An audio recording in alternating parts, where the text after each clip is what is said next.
So I got a phone call and it cut everything off, which might be good. I don't know. Maybe you want to go from here. We were talking about Schism and all the characters that have journeys. All of the Diggles. Probably Connor. Definitely Lila Dig and Sarah for sure. Obviously. It's going to need a lot of work from both of us on that one. And then by the time we get to Restraint, that one, the Book Queen story, is I think going to be most evenly us. I agree. Because I know you're super invested in that still. It's been 3 years. I know. 2 years since we came up with that. But also that one is that's strictly Nate and Penny in a lot of ways too. Which is what I thrive on. Yes. As far I think as the their journey is more insular in a way. Yeah. You do have... I mean, everybody's still going to be there. Right, and you'll touch in with all the other families. At that point, they are all families. I mean, you have Will and Amelia and their kids, and Ellie and her wife have their children by then. So far, it's not far. It's 10 years. But it's far in the future. Yeah. It's 10 fucking years, man. These time jumps, man, I can't. Well, okay, but that brings up another good point. There will undoubtedly be like a bajillion one-shots in between them. That's just how I work. By and large, those are just me. If I end up in a point where I'm like, shit, I'm behind on everything, I desperately need a one-shot to post for next Monday, I might be like, Bree, do you have a day to spare to draft something?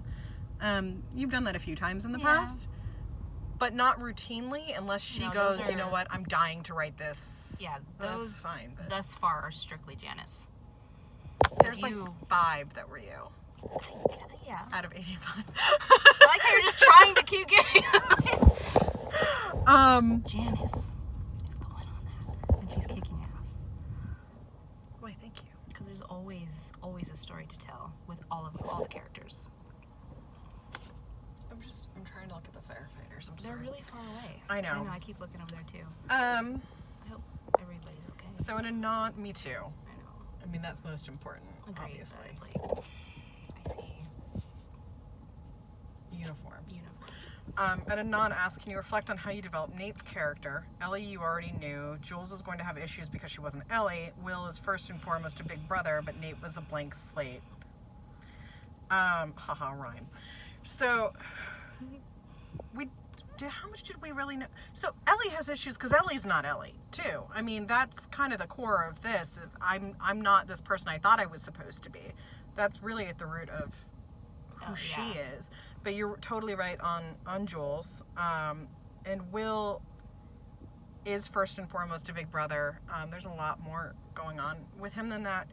Nate, the first time when we very first talked about Nate, he was going to be like the most bland white picket fence, 2.5 kids and a golden retriever, married his high school sweetheart, was an accountant, she was a teacher. And we were like, that's boring as fuck. Exactly. And it doesn't fit. Well, the idea was to be a contrast. Yes. And then we were like, but do we need that contrast? Why don't we just make him interesting? And we both at the same time went, what if he's a kinky bastard? It's the control. We individually did that. I know. Which told me, amazing. hell yeah, that's the right track we're on. But Nate is also still that buttoned up, repressed guy who doesn't know himself yet. Yes. And I think all of their stories to a degree are a journey of self-discovery. I think that's true for stories in general. Figuring out who you're supposed to be is kind of a theme in literature, including fanfic. And Nate's no different from that. So he kind of developed spontaneously, but everything was grounded and went back to the same starting point. The roots are there. It just depends on how where they really grow. Yvette helps with that a lot, by the way. You'll see. Well, and that's the concept of you have to be in something, in a relationship or a situation or something like that, to realize that it's not exactly right for you. Yeah. And you don't know that until you're in it. Or sometimes it takes a while. The interesting thing with Nate and Yvette really is, and this gives you an idea of how things grow too. When I first decided I needed Yvette, it was because I needed something for a lighter moment to kind of get in the middle of everything with Will's trauma. So I was like, okay, well, I'm gonna have Nate show up begging Will to take him to a baseball game, but why? And it was because of a girl, because that's always the reason, right? What can Nate need to talk to Will about? It's a girl. And from there I was like, okay, well, maybe he just likes this girl. And then it became, okay, well, maybe he gets to go to prom with this girl. And then it became, but what if he sort of falls in love with this girl and she's like his girlfriend? Because it just kept snowballing, and she got more interesting the more I wrote her. They got more interesting together as I wrote them. And it really created a better foundation for who Nate becomes once he's a real fully grown adult, because right now he's still like 19, 20. And that's adult-ish, but it's not really adult. Ish. Very young. It feels adult when you're there. That's true. Yeah. And he's feeling that. Well, especially in a relationship. Right. It also gives foundation for why he's so hesitant to start relationships later on, because this does screw him up hard. He's madly in love with this girl. Well, he puts all his eggs in this basket. So to speak. That was dirty. It was super dirty. Like, that might be misinterpreted. There's no pregnancy There's here. no pregnancy. Like, just so you know. It's not. No.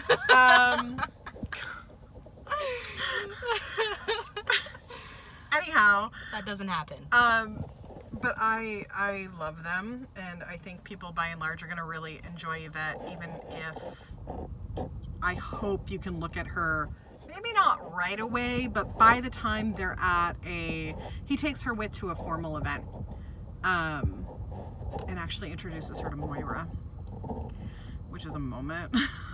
Moira approves, by the way, for what that's worth. But by that point in that chapter, I think you'll see a little bit of where Nate is really kind of clueless, and some of the ways that they're eventually not going to work. And that becomes more and more obvious as it goes on. But they are a good couple. They are. And They're just not a forever couple. Exactly. They're And that's couple, the hard part to find to accept. Right. And there's a couple ways they don't work. It's not just that she's this free spirit who wants to be all over the world, although there's that too. There are ways they're not sexually compatible, although they don't really understand that yet, because they go into this, both of them virgins, and don't really know what they want. They figure that out. They do. Over time. And I think that's harder for them to accept. Yeah. Because there's no lack of love on either side there. They adore each other very much. And they want to make it work. They want to be with each other. It isn't right. There's nothing wrong with that. And they do love each other. They may give it several attempts. We'll see. We haven't decided on that. There was another ask from Little Hipster Hobbit. Has Will ever been the dumper in any of his relationships? Yes. He seems to keep getting dumped. Allison, Lily, the girl who was with in Tempest. The closest I think we ever seen was that scene with Amelia. It makes me really sad because he's never felt good enough, and getting dumped over and over had to be reinforcing that in his head. That's true. It's sad to think of how few women in his life so far stick around for him unconditionally. It made me sad. Drink an extra glass of wine for me since I'm working. That had to be from yesterday. We had more than enough wine. Will was the dumper pretty frequently, but it's in relationships that don't mean much to him. So most of his really short-term relationships, which is most of his relationships, it was him ending it. Because it would start to get serious and he wasn't willing to open himself up that much. He has trouble with that. I think when he feels cornered emotionally and like he has to be more vulnerable, that's really hard, and that's routinely been a problem for him in relationships. With Allison, she absolutely was the dumper. We're gonna probably see her briefly in Providence. And that specifically fed some of his problems, because she basically didn't think he was good enough. She was looking down on his career choice and thought it was not respectable. And that hurt, especially with his mom at the same time rejecting the idea of him being a firefighter. Yeah. That did a lot of damage. Lily, that one didn't hurt quite so much. He'd been gonna break things off with her too, I think. The girl he was with in Tempest hurt, not because of her, but because of the circumstances. Sophie, I think was her name. I think that's right. And then Amelia. Always Amelia. They hurt each other a lot over and over, and they don't want to. They'll get to a point where they don't anymore, but it's gonna take a while. Work. They both have to get to a place where they're being open and brave and taking risks. That's kind of a theme with Amelia in Providence. It's her learning to be brave with herself emotionally, taking risks overall. Well, that there's no strict path. There's no one right way to go about doing things. Or there sometimes just even isn't a path. Right. You just have to get out there and jump and hope it works. Yeah. And she's not been very good at that. Her life's been so rich. We've seen her get a little bit better since she left Dad. Starting with leaving Dad, really.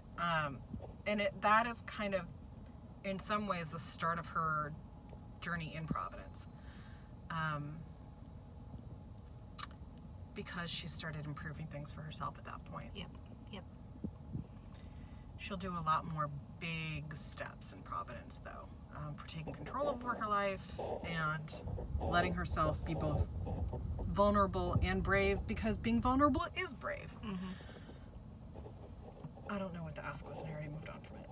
Oh, about Will getting dumped. Yeah. I just segued.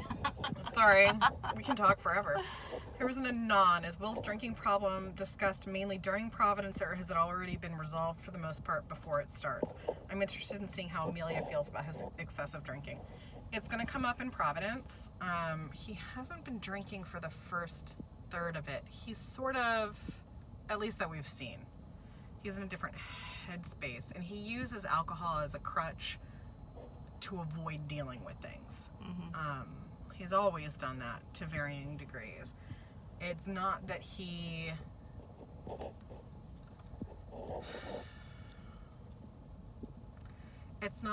needs it on a constant basis. He does feel like he needs it sometimes, though, and that is a problem, even if it's not one that he's willing to recognize, in part because he's not hurting anyone other than himself. He's not. So along those lines, it doesn't matter. He's not driving drunk. He's not a violent drunk. He's not hurting anyone, but it's super unhealthy, and it's a bad coping mechanism that keeps him from dealing with his problems. Exactly. So yeah, we'll see how Amelia feels about that. There is at least one shot that I will probably eventually write set during Providence that I really want to deal. It's not going to fit into the plot, but I really want to deal with what happens in that. I'm not going to tell you right now. I know. I'm not going to say it. You're trying to word it without saying it. I know. There's no way to word that without giving away what is going to happen. Right, but in some ways I'll say that it forces Will to confront things that he wouldn't like to confront, and it shows Amelia being both vulnerable and supportive in ways that he might not expect at that point. Yeah. We'll leave it at that. It does come up, though. Yeah, for sure. For sure. And it is a theme that we see a little bit. Yes. And then Little Like and Love asked, so Connor Diggle, any news on what his life's like these days? If I'm not mistaken, he's just a little younger than Nate. Did they go to the same school? Are they friends? If Connor's going to be staying away from the team, it makes sense to me that him and Nate might have to bond over that. It's been a minute since he was mentioned, so I'm curious as to what his path looks like. So, like, I'm the worst because I love him, but I don't have a tremendous amount planned for him. I had an idea that was supposed to fit into a one-shot that's coming up, like, really soon, like, maybe 4 from now, that he was supposed to be there, and then it didn't fit. He kind of had a path he was going to start then, and then I realized he was a little bit young for it yet. I think we won't see much of him until Schism. And at that point, it would be unrealistic for him not to have a fairly sizable role, given what happens. So I have a few ideas on what's going on with him. Yes, he's only a couple years younger than Nate. I don't think they're super close. They're really different interests and just very different people. I think we talked about Connor wanting to be a journalist. He's kind of blank slate in my head right now, honestly. We had a lot of possibilities for him, but some of them ended up being filled by other characters over the years. And I have some ideas with the journalism route, and particularly how that could apply for Schism. Yes. Like, I think he's an intern there at that point, because he should be like a senior in high school then, I think. For Schism? Junior or senior, yeah. Yeah, I think so. Something like that. He's not super close with Sarah. I mean, they're siblings, but they don't really hang. He's hot as hell. Oh, he is. So we need to figure that out. But yeah, I think we'll see more of him. He's not super close with Nate, even though they're close in age. They're like 3 or 4 years apart, right? Yeah. Well, and that can change with age too. Yeah. And even if they are, I think they're 4 years apart though. And if they were, even if they're at the same school, you don't overlap. You're not in each other's sphere. No. No, I think if they ever did get close, it would be later in age, which is past Schism. So, it just really, Schism changed a lot of stuff. It changes a lot of stuff. A lot of stuff for the families involved, and for the team, and for the city, really. I kind of like that idea, actually, of that, a lot of that, part of that ripple effect being Connor and Nate getting closer. We'll have to talk about that. That'd be interesting. We'll talk about that idea. We don't have Wi-Fi right now, so I don't know exactly when we'll get these loaded up online because they're on my phone, because we didn't want them to disappear. Oh my god, that was traumatizing. I can't tell you how many times that happened last time. That piece of crap, that was so stupid. Hopefully, it just disappeared. Hopefully it lets me, you know what, it'll let me upload it to YouTube if nowhere else. Oh, for sure. If it doesn't search it. Okay. Yeah. I'm going to try to get these up tonight. Anything else you want to talk about with the characters or stories or writing plans or... Not strictly. Did you want to talk anything about Book Queen or? Yeah, I don't know if you want to talk. I don't know what you want to say. No, there's nothing to say right now. Right now, I think Providence will probably start posting the last Monday in February. I think. That said, it's going to depend very much on both writing and revisions. I expect that we'll still be doing heavy revisions later in the story as we're posting earlier chapters. As long as the whole path is figured out, I mean... Possibly. See, the thing is, there's a lot of stuff that might change just depending on the end and how it culminates and everything comes together too. Because that one thing I haven't figured out yet that's like way important for the whole plot. Yeah. That's really important for the entire plot. It'll happen. So pay no attention to how this happens. It just does. It just does. That's called I'll story figure it magic. out when I get there. This is how I write. I'm like, look, I'm going to make it make sense somehow. I just don't know how yet. It makes sense, and it always comes together eventually.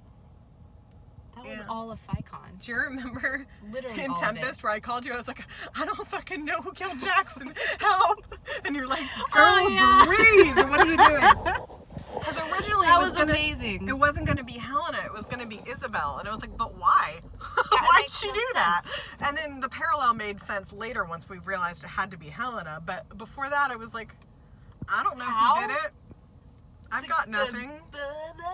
So see, that happens a lot though. You're getting into it, nothing makes sense. You have to rethink everything. That actually worked out pretty well though. It did. It did. It usually does. Because the pieces are there, you just have to find how they go together. I always forget, because I do so much writing one-shots, I forget how different it is writing full-blown novels, if you will. Which is funny, because some of my one-shots are like 20,000 words. Yeah, but they're specific. They're a moment. Yeah, They're just a long, detailed moment. Exactly, yeah. With lots of dialogue. And it's Lots of annoying conversations on stories, sofas. How much? I say annoying, but it is annoying how you have to have everything tied together and cohesive. And like a novel. Yeah. Like a novel, yeah. Well, and keep in mind, Providence is, we're looking at first draft, probably roughly 200,000 words. Final, I expect to bulk up to 250. God only knows. That's my expectation. Yeah, maybe. That's assuming we don't add scenes or... That's 2.5 regular books. God, there's a lot of words that we put down, huh? Wait till Schism. Jesus. I don't want to think about that. Schism's going to end up being Like, almost as long as Vicon. Yeah, it is. And I have no idea because it involves so much. That's true. Because it's not just two characters' journeys. It's less of a romance. There is romance in it. Don't worry. You're getting Ellie's love story. It's a full story. I mean, so you get all the aspects of a good fictional story. There's action, there's a lot of action. But it's also almost like an ensemble plot. TV episode season. Yeah. Where you have to check in with everyone and what's going on with them. Well, because everybody has a role. Right. You've got... What am I going to say about that? I don't know. You've got Jules and Alex are engaged by that point. I'll tell you that. Will and Amelia are living together by that point.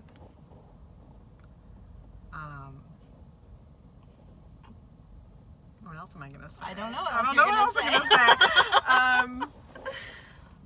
There's just a lot going on with people. There's a ton of stuff going on. And that's just the relationship stuff. You've got things. Bethany's going to be in it. She'll be in it more than she's in Providence. Yeah. Well, there's a lot happens where it forces everybody to have a role and it's all important.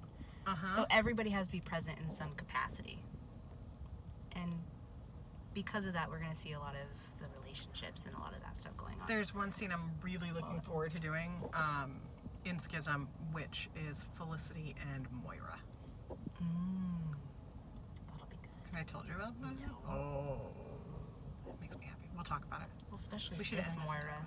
Okay. My Moira is a bitch, but I love her in part because she's a bitch. She's a bitch. She's an asshole. She's horrible. But there's purpose behind it. There is, and there's so many birds right now. What? That was a weird ass non sequitur. I'm just looking at all these birds.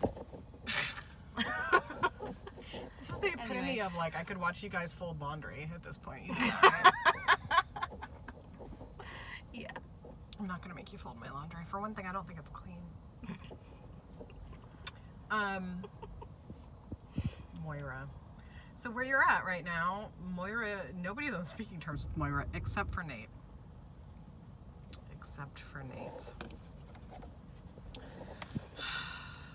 That'll change. I'm not gonna redeem her, don't worry about that. But I might make her slightly more likable. Well, or useful. She learns. Somehow. As much as she's capable of it. She's useful. Yes. That's the right word. Okay, we're gonna go because, like, I don't know how many hours this is now. I don't know. We need to go. We didn't start. I don't know. Like an hour. I don't know. We need to go to Powell's so we can go look at other people's books. Yay! In their ever-shrinking romance section. It's like which is half bullshit. A shelf. It's dumb. How? It's the biggest independent bookstore on the planet. And you have like no romance. None. They've shrunk it again since you were here last. Are you serious? It was so small last time. It's literally like one shelf. Ah! What are they replacing it with? Chairs. Chairs. I know. Okay. All right. Goodbye. We love you. Bye, Thank you guys for the ask. Yes, thank you.